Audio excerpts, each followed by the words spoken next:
Muy bien, vamos a dar inicio entonces a nuestra clase del día de hoy y voy esperando que después se vayan conectando los demás compañeros que faltan. Y como ustedes saben, para iniciar vayan marcando en el chat de Zoom su asistencia. Ya saben que colocan su nombre completo y también la carrera, si son de mecánica, si son de electricidad o si son de dibujo. Entonces ya la pueden ir marcando acá para que quede registrada. ¿Me confirman si pueden ver mi pantalla? Sí. Gracias, muy amables. Gracias a los que ya están enviando su asistencia también. Bueno, quiero iniciar nuestra clase del día de hoy dándoles la bienvenida a nuestra clase número 2 de filosofía, en la que vamos a estar trabajando nuestra guía número 3 y al igual que en el curso de moral y ética vamos a realizar un cuestionario al terminar nuestra clase, ¿verdad? Que son los 10 puntos que que ustedes van a poder adquirir durante esta semana. Señor, pero usted ya publicó ese cuestionario, ¿va? Bueno, yo creo que se va a habilitar dentro de un rato. O ya les aparece. No sé. ¿Verdad? Entonces creo que dentro de un ratito se va a habilitar. Muy bien, Walter creo que tiene una duda. Me levantó la mano.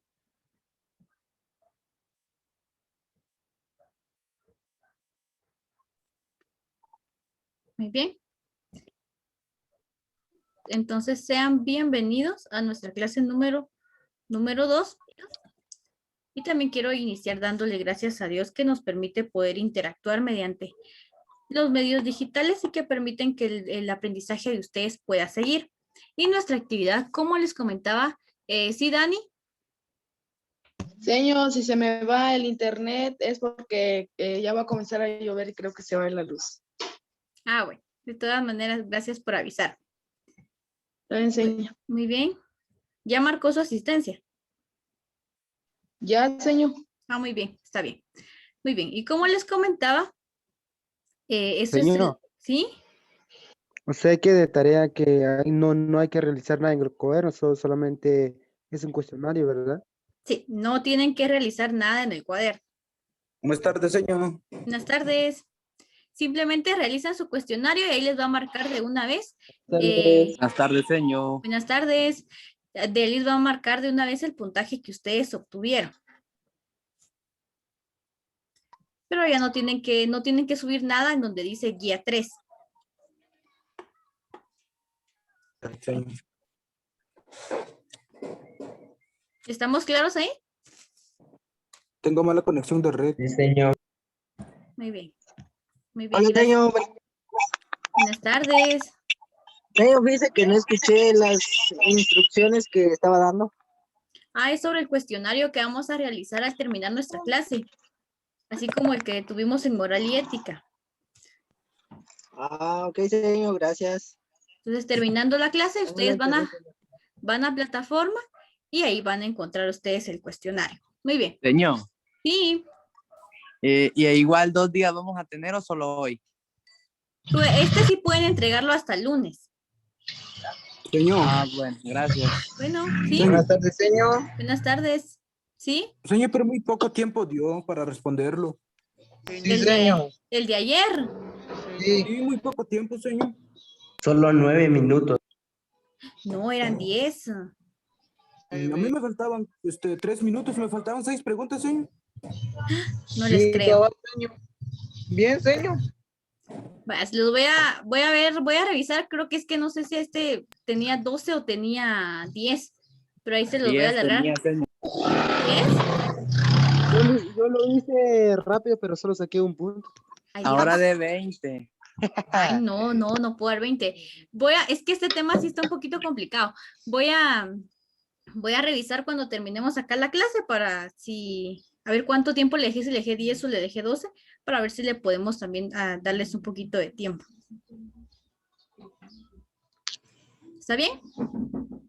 Sí, señor. Muy bien. Y como les comentaba, tienen hasta el día lunes para realizarlo. Eso sí, ya no se va a dar más tiempo.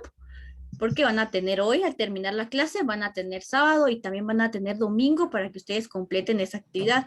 Y como les digo, no es tanto el tiempo que van a dejar, media vez ustedes hayan puesto atención en la clase del día de hoy y también hayan repasado su guía, pues va a ser fácil de contestar.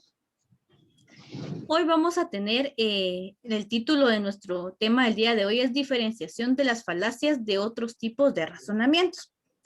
Y cuando nos referimos a una falacia y vamos a enfocarnos en la lógica, se va a referir a un argumento que parece válido, pero no lo es. Es decir, todos aquellos pensamientos o frases que nosotros lleguemos a observar que pueden parecer que son válidos, pero no lo son. Inclusive pueden ser falsos. Nos dice también acá que algunas falacias se cometen intencionalmente para persuadir o para manipular a los demás, mientras que otras se cometen sin intención debido a descuidos o a ignorancia. Es decir, que las falacias nosotros las podemos cometer a lo largo de nuestra vida o de cuando realizamos alguna conversación con alguien. Podemos utilizarlas para convencer, para persuadir a alguien, inclusive para manipular a alguien, ¿verdad? Como cuando pues cuando habían clases presenciales y a veces se les ocurría a algunos escaparse, ¿verdad? Y decían, no se van a dar cuenta o nunca nos van a, nunca nos van a poder descubrir o cosas similar, ¿verdad? Eso se utiliza para manipular y para persuadir porque si hacen algo malo hay una gran posibilidad de que sí se descubra y de que sí puedan tener un castigo, ¿verdad? Pero este tipo de frases se utilizan para poder manipular a los demás. Y otras las podemos cometer por descuidos o por ignorancia, ¿verdad? Porque tal vez no conocemos del tema, tal vez alguien nos puede, tal vez las dos personas no conocen sobre algún tema y por descuidos o por no investigar, pues cometen, caen en estas falacias, ¿verdad? De cosas que pueden o en alguna acción que pueden parecer válidas, pero en realidad no lo son. Señor, ¿Sí? no sé si voy a poder escuchar la clase, es que está a punto de venir un montón de lluvia, señor.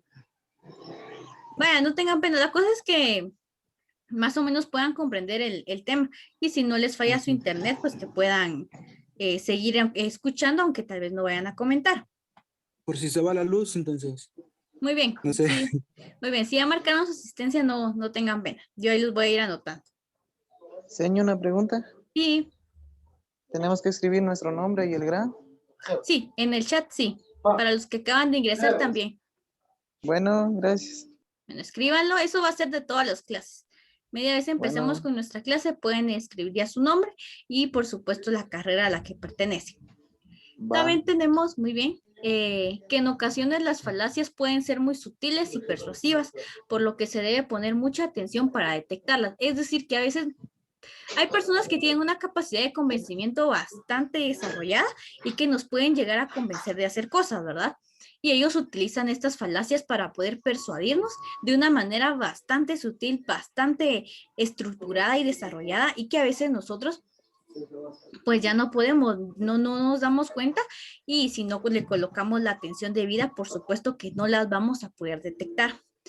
Y también tenemos acá que un argumento sea falaz no implica que sus premisas o su conclusión sean falsas, ni que sean verdaderas. Un argumento puede tener premisas y conclusión verdaderas y aún así ser falaz o ser una falacia, ¿verdad? Va a depender mucho de los argumentos que se tengan, de las premisas que se utilicen y de la conclusión que se le vaya a dar a ciertos razonamientos.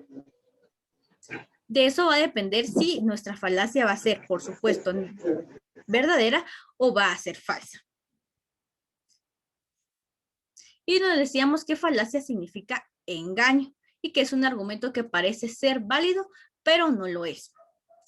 Tenemos que todavía no hay un acuerdo sobre la mejor definición de falacia y que existen muchas que se derivan, hay muchas propuestas de esta definición que se derivan entre sí, ¿verdad? Tenemos que en 1970 Charles publicó una obra seminal titulada Falacias, que rastrea el desarrollo de la noción desde Aristóteles hasta mediados del siglo XX. Aristóteles también nos propuso una serie de falacias o una serie de clases de falacias que vamos a conocer también. Otros autores también como Ralph Johnson y Hans Hansen también cuestionaron esta conclusión y pusieron definiciones alternativas, mientras que otros autores defendieron la aproximación que se había hecho desde un inicio. Algunas definiciones alternativas hacen énfasis en las fallas lógicas que tienen las falacias. Y como las falacias forman parte de la lógica, también pueden tener ciertas fallas, ¿verdad? Como lo que decíamos de que una premisa puede ser sea verdadera o sea falsa.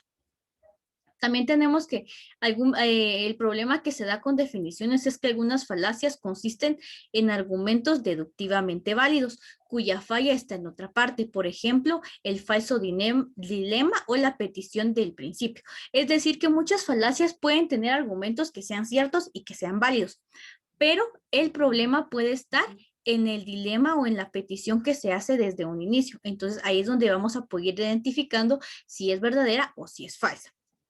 Y también nos dice que enmienda esta definición agregando que los argumentos no falaces, además de tener validez deductiva y apoyo inductivo, deben tener premisas verdaderas y bien justificadas y no caer en la petición del principio. Es decir, que si vamos a encontrar una falacia que sea verdadera, tiene que tener premisas verdaderas y que estén bien justificadas para no caer en lo que nos está diciendo desde un inicio. Es decir, que todo tiene que ser verdadero. En dado caso, una premisa fuera falsa o la conclusión fuera falsa, por ende la falacia que nosotros estamos viendo va a ser también falsa. Nos dice que la definición que se dio tiene la ventaja de que incluye a los falsos dilemas y a las pretensiones del principio como falacias, pero también la desventaja de que incluyen como falacias a muchos argumentos legítimos. Por ejemplo, argumentos científicos del pasado que tenían premisas falsas, pero que sin embargo eran argumentos muy serios y bien intencionados. Las falacias, como lo decíamos al inicio, pueden tener argumentos desde el argumento que tienen desde el inicio, puede ser ya sea verdadero o falso. Y algunos problemas tienen que el principio de la falacia pues es falso, ¿verdad? Y eso va a venir a afectar el resto de la falacia o el resto de argumentos que se tenga. Aunque algunos argumentos sean legítimos y verdaderos, si el principio de la falacia es falsa, pues eso va a afectar cuando se quiera determinar o deducir si es falsa o es verdadera. También nos dice que dos autores proponen una definición pragmadialéctica, en la que las falacias se conciben como violaciones a las reglas de la discusión. Es decir, que Van y Grotendorf, ellos proponen que las falacias pues es una violación, es una falta a las reglas que se tienen en la discusión o en los diálogos, ¿verdad? Porque como decíamos, son cosas que parecen que son válidas, pero al final no lo son. Por ejemplo, si una regla de la discusión es no atacar al oponente a nivel personal, se rige que todo argumento ad honorem es falaz. Una dificultad con esta aproximación, sin embargo, es que no hay acuerdo sobre la manera de caracterizar las reglas de la discusión. Entonces, eso puede afectar y es un buen ejemplo de lo que implica las falacias, ¿verdad? Que si ponemos algún tipo de regla, de no atacar al oponente a nivel personal, se sigue con todo argumento. Este ad honorem lo vamos a ver más adelante, vamos a ver a qué se refiere esta falacia y puede representar una dificultad con la aproximación. Y es que no hay acuerdo sobre la mejor manera de caracterizar las reglas de la discusión. A veces en una discusión, no atacar al oponente a nivel personal puede ser un poco difícil, ¿verdad? Porque mantener el orden dentro de una discusión en sí va a ser bastante difícil. Entonces, esto se convierte en un ejemplo de falacia, ¿verdad? Porque no hay algo que nos garantice que esto se pueda cumplir. Tenemos también que la falacia lógica es un modo o patrón de razonamiento que siempre o casi siempre conduce a un argumento incorrecto. Esto es debido a que un defecto es la estructura del argumento que lo conduce a sea inválido. Y las falacias lógicas suelen aprovecharse de los prejuicios y sesgos cognitivos para parecer lógicas, cambiándose a veces el error inconsciente e involuntario por una manipulación deliberada.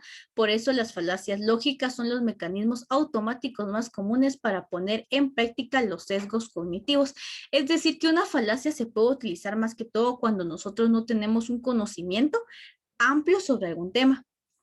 Y se aprovecha el desconocimiento, los sesgos cognitivos, que tal vez no tenemos súper claro un tema, también los prejuicios, para poder manipularnos o para poder realizar argumentos que nos puedan convencer de una actividad o de un hecho también.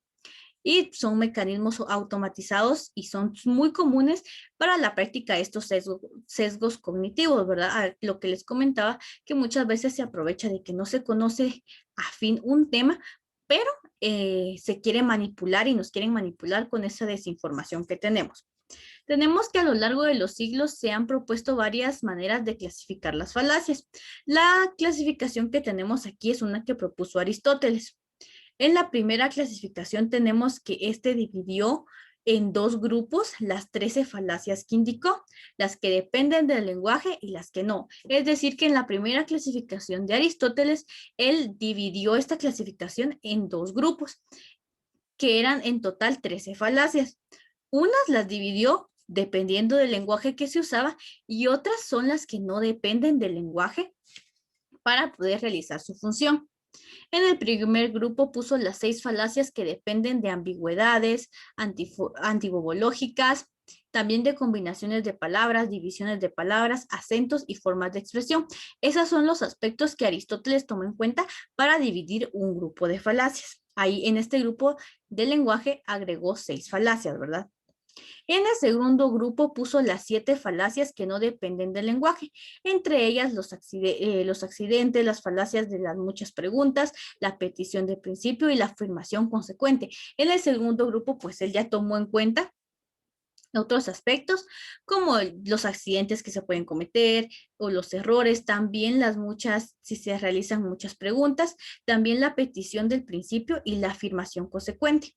Aristóteles hizo esa clasificación y la primera pues la dividió en estos dos grupos. La primera tenía 6 falacias que dependían del lenguaje y la segunda tenía 7 falacias que no dependían del lenguaje. Y otra clasificación que es conocida entre las falacias son las que son formales y las que son informales. Las primeras, que son las formales, son aquellas cuya validez se pueden demostrar mediante métodos formales, tales como la afirmación del consecuente y la negación del antecedente. Esa puede ser una falacia formal, si alguien está afirmando y la otra persona está negando cierta acción. También tenemos las segundas, que son las informales, que son aquellas cuya validez depende del contenido de los argumentos o de la intención del que argumenta. Por ejemplo, la falacia del hombre de paja y los argumentos ad honorem, aunque otra calificación es la de las falacias ya sea deductivas e inductivas. Las falacias deductivas son aquellas que pretenden validez deductiva, como su nombre lo dice, aunque no lo logren, como por ejemplo la afirmación del consecuente. Y las falacias inductivas son aquellas que no solo pretenden dar apoyo inductivo a la conclusión, aunque pocos lo logren, como por ejemplo la generalización apresurada.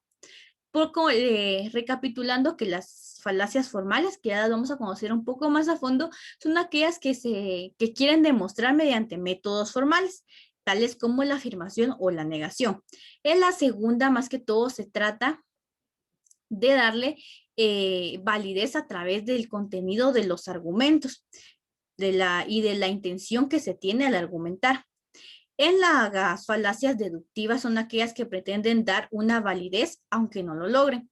Y en las falacias inductivas son aquellas que pretenden dar apoyo a la conclusión también aunque no se logre. No sé si vamos bien hasta ahí. Sí, señor. Sí, señor. Muchas gracias.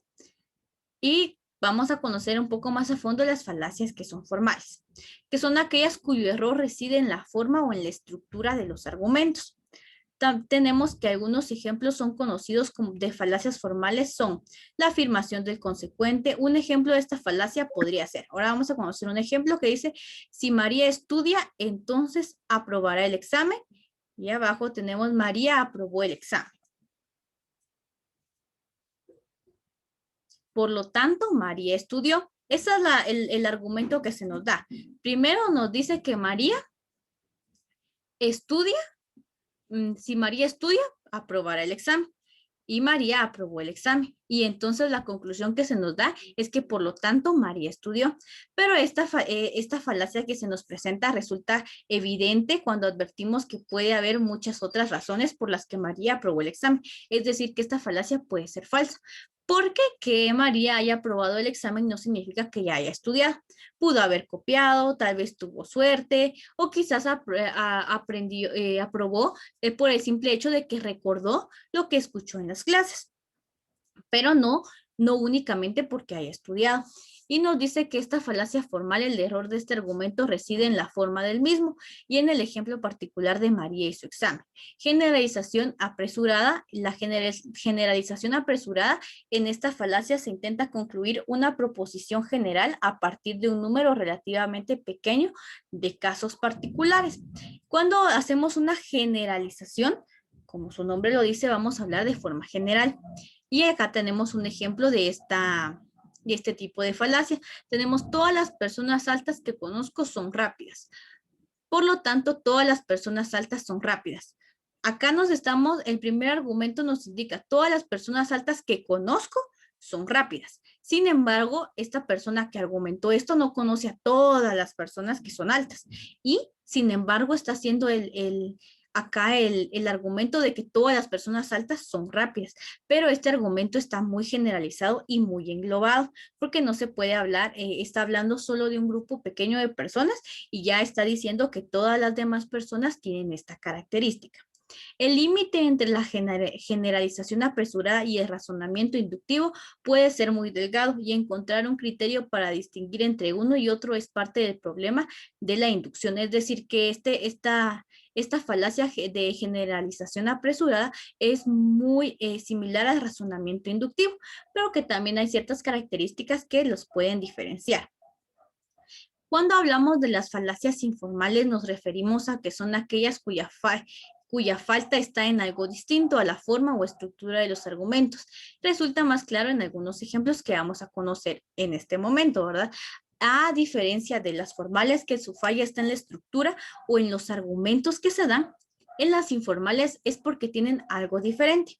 Acá tenemos la falacia ad honorem, que se refiere a que todo argumento que en vez de atacar la posición y las afirmaciones del interlocutor, ataca al interlocutor mismo. Es decir, que en esta falacia que forma parte de las informales, ya no se está atacando el argumento, sino que se va a atacar a la persona que lo está argumentando y esa es la falla que tiene.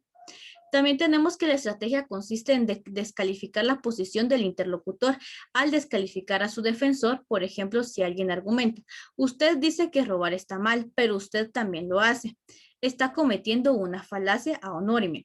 Es particular una falacia de Tucote, que se refiere también, que pretende refutar la posición, robar está mal mediante el ataque al oponente. Es decir, si yo digo, usted dice que robar está mal, pero usted también lo hace, el simple hecho de decir, pero usted también lo hace, yo ya estoy atacando a la persona que lo está diciendo, no estoy atacando el argumento. Y a esto se le llama también una falacia informal. Si un ladrón dice que robar está mal, quizás sea muy hipócrita de su parte, pero eso no afecta en nada a la verdad o la falsedad de la posición en sí. Es decir, que si alguien roba y el ladrón dice robar está mal, está siendo hipócrita, sí, porque no está siendo honesto ni sincero, pero no se convierte en falacia porque él está diciendo algo que es verdadero, que robar está mal. También tenemos otros tipos de falacias y está la falacia ad verecundiam, que los nombres están un poquito complicados, pero creo que no hay muchas preguntas sobre esto. En donde tenemos que es aquel argumento que apela a la autoridad o al prestigio de alguien o de algo a fin de defender una conclusión, pero sin aportar razones que lo justifiquen. Como podemos ver en estas falacias informales, más que todo, ya no se argumentan ni pensamientos ni ideas, sino que se defiende un argumento a través de atacar a cierta persona, así como acá nos dice que se apela a la autoridad o al prestigio que tenga alguien, pero a fin de defender una conclusión, pero no va a aportar ni razones ni argumentos que lo justifiquen. La falacia al ignoramitiam es el argumento que defiende la verdad o falsedad de una posición, porque no se ha podido demostrar lo contrario, ¿verdad? Esta falacia aduce un poco a la ignorancia que a veces tenemos, ¿verdad? Que defiende una verdad o falsedad de una posición porque no se ha podido demostrar lo contrario. Podemos defender nosotros algunos actos, pero que tampoco estén totalmente validados, y entonces cometemos esta falacia informal. También tenemos la falacia ad baculum, que se llama, se te recibe este nombre a todo argumento que defiende una posición basándose en la fuerza o en la amenaza. Cuando ya se realiza algún tipo de amenaza, cuando queremos defender algo, pues ya cometemos este tipo de falacia informal. También tenemos la falacia circular, que es todo argumento que defiende una conclusión que se verifica recíprocamente con la premisa, es decir, que justifica la veracidad de la premisa con la de la conclusión y viceversa, cometiendo circularidad. Entonces, el nombre lo dice, ¿verdad? Vamos a ir como en un círculo, viendo si la premisa es verdadera, viendo si la conclusión es verdadera, la otra premisa es verdadera, y así vamos a ir analizando nosotros si esto es verdadero y lo vamos a ir verificando y si está totalmente justificado. Ahora también tenemos la falacia del hombre de paja, que nos dice que aduce cuando para debatir los argumentos de un interlocutor se distorsiona su posición y luego se refuta esta versión modificada. Así lo que se refuta en la posición del interlocutor, sino una distinta que en general sea más fácil de atacar. Vamos a tomar este ejemplo de esta falacia. En los diálogos platónicos aparecen ejemplos de diversas falacias. Si bien no se hace una clasificación sistemática de las mismas, el Eutidemo discute una gran cantidad de falacias e intenta llegar a conclusiones sobre su validez o invalidez. En la falacia del hombre de paja tenemos que para poder debatir ciertos argumentos, a veces se va a distorsionar un tipo de posición, ¿verdad? O se va a ir modificando la versión con el fin de que para poder atacar la posición del interlocutor pueda realizarse de una forma más fácil. Entonces se va a enfocar en debatir argumentos del interlocutor distorsionando un poco su posición. Puede ser tanto la posición personal o el argumento personal como la del interlocutor, ¿verdad? Tratar de ir haciendo modificaciones a esa versión para que sea más fácil de atacarlo. A eso se refiere la falacia del hombre de paja. No sé si tienen dudas. No, señor. No tenemos señor. dudas. Muy bien. Miren que, y si no tenemos más dudas, ya está el cuestionario en la plataforma. Yo voy a revisar ahorita lo del tiempo para ver cuánto tiempo se le estipuló y si va a ser necesario agregarle otro poquito más. Pero si no tenemos más dudas con esto, yo les agradezco por su atención a nuestra clase del día de hoy. Y si no han marcado su asistencia, todavía pueden hacerlo para que pueda yo marcárselas después. Y si no tenemos dudas, con eso vamos a terminar nuestra clase del día de hoy. Así que pueden pasar ya a plataforma para que puedan resolver su cuestionario. Sí, Señor, no me aparece. no aparece. ¿No aparece el cuestionario? No. Vaya. Muy bien, ahorita voy a revisar entonces. Y me dan Ya aparece, señor. ¿Ya? Sí, señor, ya está. aparece el cuestionario. Ah, bueno. Muy bien, entonces mañana yo voy a revisar ahí. Yo voy a revisar No para que aparece. les aparezca ya a todos. No aparece conmigo. Sí. La hora. Señor, ¿y el tiempo será lo mismo que tuvimos, el tiempo que tuvimos ayer? Pues ahorita, bueno, ahorita voy a revisar. Denme unos 2 minutos para revisar y